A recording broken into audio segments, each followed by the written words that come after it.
গ্রীষ্ম বর্ষা বিনীতি ভরসা। হ্যাঁ, বিনীত শপিং সিটি। নমস্কার, আপনারা দেখছেন হুগলি আপডেট। আপনাদের সঙ্গে আমি উষা। আসছি খবরে। পৌরসভার নিয়োগ দুর্নীতির ভিত্তিতে মন্ত্রী সুজিত বসুর বাসভবন ও অফিসে ইডির হানা। পুর নিয়োগ দুর্নীতির মামলায় আজ সকাল থেকে বিভিন্ন জায়গায় ইডির অভিযান। লেকটাউন শ্রীভূমি লেকভিউ অ্যাপার্টমেন্ট একতলায় দক্ষিণ দমদম পৌরসভার ভাইস চেয়ারম্যান নিতাই দত্তের বাড়িতে ইডি তল্লাশি চালাচ্ছে। একযোগে ৬টি জায়গায় তল্লাশি ইডির। নাগেরবাজার, লেকটাউন, সল্টলেকে তল্লাশি অডিটর সঞ্জয় পোদ্দারের। অন্যদিকে পৌরসভার নিয়োগ কেলেঙ্কারির অভিযোগে শুক্রবার ইডি পশ্চিমবঙ্গের মন্ত্রী সুজিত বোসের বাসভবনে এবং অফিস সহ পশ্চিমবঙ্গে 11টি স্থানে তল্লাশি চালিয়েছে। এই প্রসঙ্গে রাজ্যের দমকল মন্ত্রী সুজিত বসু কি জানাচ্ছেন শুনবো। এখন এটা তো আমি বলতে পারবো না, তার কারণ হচ্ছে ওরা প্রত্যেকবারই এটা করে। ইলেকশন যখন আসে তখন বিশেষ করে যারা পার্টিতে অ্যাক্টিভলি কাজ করে তাদের বাড়ি, অফিস এসব জায়গায় যায়। আজকে আমার অফিসে গেছে, রেস্টুরেন্টে গেছে, তা গেছে, ওরা ওদের কাজ করছে, করুক। সে তো দুর্নীতি অনেক কিছু বলেছে, প্রমাণ থাকতে হবে। তো আমি আপনার নামে বলে দিলাম দুর্নীতি করেছে, আর এখানকার মানুষ জানে সব থেকে বেশি। আমার সার্টিফিকেট এখানকার মানুষ। কৌশিক ঘোষের রিপোর্ট, হুগলি আপডেট। 1200 কোটি টাকার ব্যাংক প্রতারণার মামলায় কলকাতার বিশাল পাথুরিয়ার 17টি স্থানে ইডির আধিকারিকরা। গণেশ জুয়েলার্স ও ডিভাস জেমসের 1200 কোটি টাকার ব্যাংক প্রতারণার মামলায় এই বিশাল পাথুরিয়ার বাড়িতে ইডির টিম কয়েকশো কোটি টাকার আর্থিক প্রতারণাটি জায়গায় তল্লাশি অভিযানে চালাচ্ছেন ইডির আধিকারিকরা।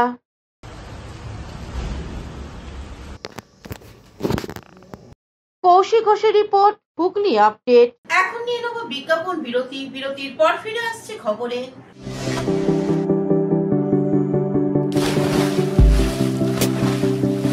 Fasten your seatbelts as you take a tour around your marine wonderland.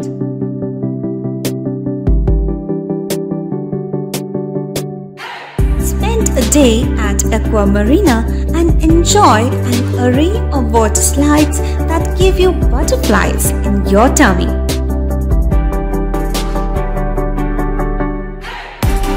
Aqua Marina is a holistic weekend destination for friends, family, and couples and offers magic to soothe your body, mind, and soul.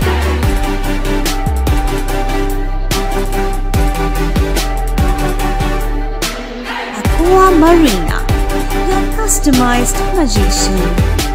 Welcome aboard and see the magic unfold.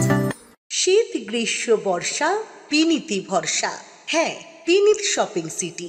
যে কোনো মরশুমের readymade জামা কাপড় পাওয়া যায় একই ছাদের তলায়। ছোট থেকে বড়, পুরুষ, মহিলা ও শিশুদের একমাত্র নির্ভরযোগ্য প্রতিষ্ঠান। শীতকালীন যে কোনো শাড়ি, জিন্স, টপ, কুর্তি, চুড়িদার, পাঞ্জাবি মানেই বিনীত শপিং সিটি। আখন বাজার, চুঁচুড়া, Hooghly. Amala nursing home. Enjoy a weekend at Vedam, the paradise of peace. A home away from home.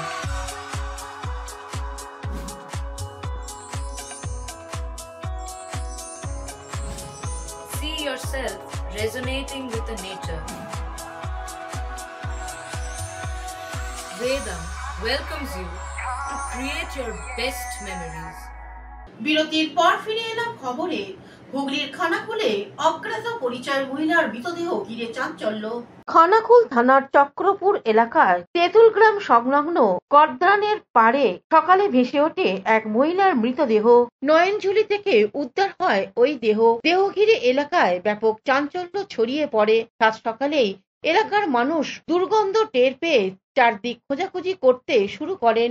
এরপরেই দেখা যায় খানাকুলে জলে ভাসছে এক মহিলার দেহ।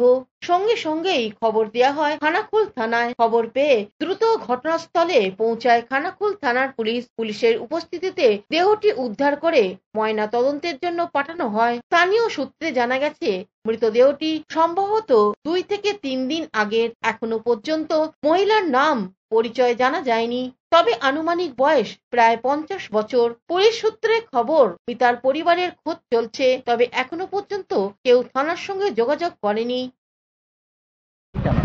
এখানে একজন অজ্ঞাত পরিচয় মহিলার একটা মৃতদেহ ভেসে উঠেছে খালের জলে। কখন দেখা গেছে বলে ওই 6টা সাড়ে 7টা নাগাদ সকালে। এলাকার লোক বলে কি মনে হচ্ছে? না, সেরকম কিছু মনে হচ্ছে না, অজ্ঞাত পরিচয় মনে হচ্ছে। পুলিশ এসেছে? হ্যাঁ, পুলিশ এসছে, পুলিশ এসে লাশ তুলছে। কোথায় ছিল লাশটা? দেখুন লাশ যাচ্ছে, তুলে নিয়ে যাচ্ছে, দেখছি বলছে 3 দিন 2 দিন 1 দিন 2 দিন আগে মরে পড়েছিল একটা ভদ্র মহিলা। ঠিক আছে, দেখা যাচ্ছে এখন লাশ নিয়ে যাচ্ছে বেঁধে। কারা নিয়ে যাচ্ছে? আর পুলিশ নিয়ে যাচ্ছে।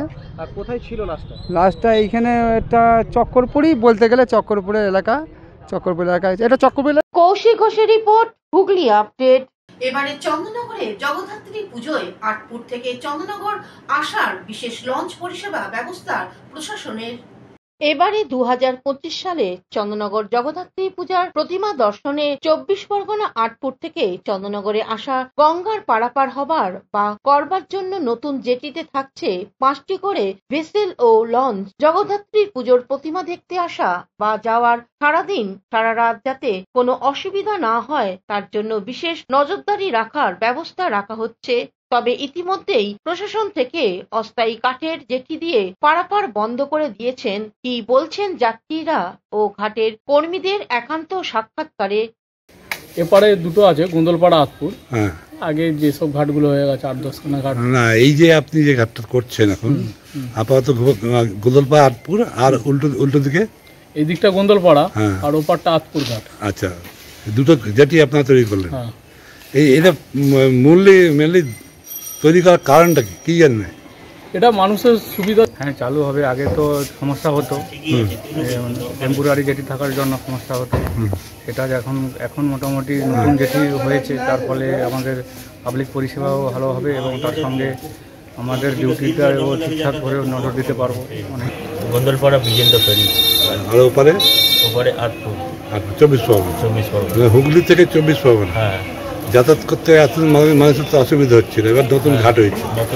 হুগলি থেকে চন্দনা দত্তের রিপোর্ট, হুগলি আপডেট। এখনকার মতন খবর এই পর্যন্তই। প্রতিদিন দেখুন হুগলি আপডেট। নমস্কার।